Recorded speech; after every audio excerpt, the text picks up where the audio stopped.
யாராவது வந்துட்டு அவங்க கிட்ட கொட்டிடணும், நம்ம இருதயத்தில் இருக்கிறதெல்லாம் அவங்க கிட்ட கொட்டிடணும் அப்படின்னு நினைக்கிறோம்ல, அது ஆண்டவருக்கு விரோதமான ஒரு செயல். நீங்க இதை எங்க சொல்லணும்னா, இதை சொல்ல வேண்டிய இடம் ஆண்டவருடைய பிரசன்னம். நீ முழங்கால் படியிடு, நீ கத்தர்கிட்ட போ. அவர் உன்னுடைய கூப்பிடுதலை மாத்திரமல்ல, உன் இருதயத்தின் எல்லாவற்றையும் அவர் கேட்க ஆயத்தமாயிருக்கிறார்.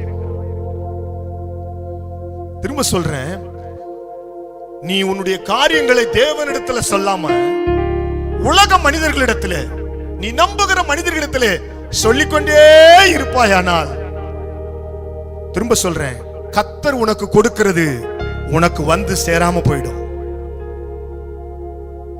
என்றைக்கு நீ ஆண்டவருடைய சமூகத்துல, என்றைக்கு நீ தேவ பிரசன்னத்துல உன்னை நீ தனியாய் உட்கார்ந்து கர்த்தர்கிட்ட பேச ஆரம்பிக்கிறியோ, கர்த்தர்கிட்ட சொல்ல ஆரம்பிக்கிறியோ, அன்றைக்குதான் நீ ரகசியங்களை கர்த்தரோடு பேசுகிற ஒரு பிள்ளையாய் நீ மாறுகிறாய்.